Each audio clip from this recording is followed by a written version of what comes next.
Abnormal shape of sperms, right. तो sperm की shape आपको समझना जरूरी है। स्पर्म जो होता है उसमें एक हेड होता है, एक ओवल शेप का हेड होता है, बीच में एक नेक होती है छोटी सी, और पीछे एक लंबी सी टेल होती है जो कि कॉइल्ड नहीं होती, एक लंबी स्ट्रेट टेल होती है। ऐसा होता है स्पर्म। स्पर्म एक डीएनए कैरियर की तरह काम करता है। हस्बैंड से आता है, उसके अंदर डीएनए होता है, तो हस्बैंड का जो डीएनए है वो स्पर्म के थ्रू एग में जाएगा और बच्चा तब बनेगा। एबनॉर्मल शेप किसी भी चीज की एबनॉर्मल हो सकती है।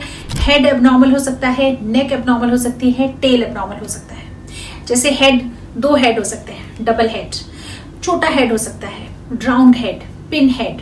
There is something called globozoospermia, जिसमें स्पर्म के हेड के ऊपर जो कैप होती है एक्रोसोम की वो नहीं होती, तो सब गोल गोल राउंड हेडेड स्पर्म्स होते हैं। इसी तरह से नेक की या मिड पीस की भी प्रॉब्लम्स हो सकती हैं शेप की, और टेल की भी हो सकती है कि डबल टेल दिख रही है, कॉइल टेल दिख रही है, शॉर्ट टेल दिख रही है। तो हेड डिफेक्ट्स हो सकते हैं, नेक डिफेक्ट्स हो सकते हैं, और टेल के डिफेक्ट्स हो सकते हैं। और एबनॉर्मल शेप का अगर स्पर्म है तो उससे बच्चा होना मुश्किल हो जाता है। What is the normal range of the normal sperms? तो normal range as per the WHO latest 6th edition is 4%। और देखा कैसे जाता है? क्रूगर के स्ट्रिक्ट क्राइटेरिया होते हैं, क्रूगर्स स्ट्रिक्ट क्राइटेरिया, जिनके थ्रू वो शेप देखी जाती है। आपका सीमेन सैंपल लिया IVF लेबोरेटरी में, उसको स्टेन कर लिया जाता है। स्टेन करके एटलीस्ट 200 स्पर्म्स की शेप को एनालाइज किया जाता है, और उन 200 स्पर्म्स में देखा जाता है कि कितने नॉर्मल शेप के, बिल्कुल कंप्लीटली परफेक्ट नॉर्मल शेप के स्पर्म दिख रहे हैं, और कितने स्पर्म्स उसमें एबनॉर्मल दिख रहे हैं।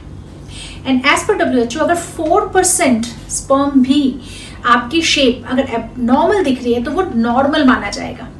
तो इसलिए बहुत बार जो जनरल लेबोरेटरी से हमारे पास टेस्ट आते हैं जिसमें वो लिख के भेजते हैं 60% नॉर्मल, 70% नॉर्मल, तो हम समझ जाते हैं कि इसमें स्पर्म्स की शेप देखी ही नहीं गई है।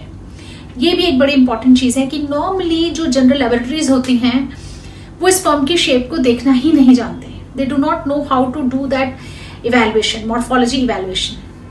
इसलिए हमेशा एक IVF सेंटर में सीमेन एनालिसिस कराइए ताकि शेप्स का प्रॉपर असेसमेंट हो सके। और अगर 4% भी नॉर्मल शेप के स्पर्म दिख रहे हैं तो that is okay, which is normal as per WHO।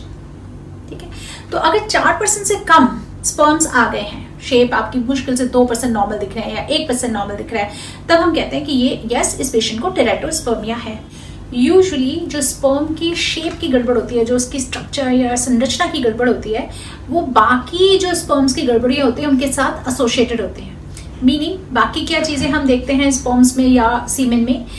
Number 1 is count, कि कितने स्पर्म्स दिख रहे हैं। तो बहुत बार होगा कि काउंट कम मिलेगी, यानी कि 16 मिलियन पर ml से कम मिलेगी, जिसे हम ओलिगोस्पर्मिया कहते हैं। दूसरी इंपॉर्टेंट चीज जो स्पर्म में देखी जाती है वो देखी जाती है मोटिलिटी, मतलब वो कितने चल रहे हैं, क्योंकि जो बहुत तेजी से प्रोग्रेसिवली चल रहे हैं उन्हीं से बच्चा ठहरता है। तो मोटिलिटी बहुत बार होगा कि कम मिलेगी। एंड तीसरी चीज होती है कि उसकी संरचना कैसी है स्पर्म्स की, जैसे मैंने बता रहा है टेरेटोस्पर्मिया। तो यूजुअली ये तीनों चीजें ना कंबाइंड मिलती हैं।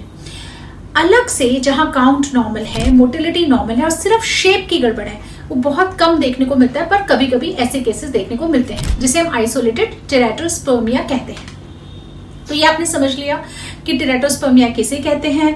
IVF सेंटर में जांच करानी चाहिए और एक प्रॉपर एनालिसिस होनी चाहिए, और अप टिल 4% तक नॉर्मल स्पर्म अगर मिल रहे हैं तो हम उसे नॉर्मल सैंपल कहते हैं।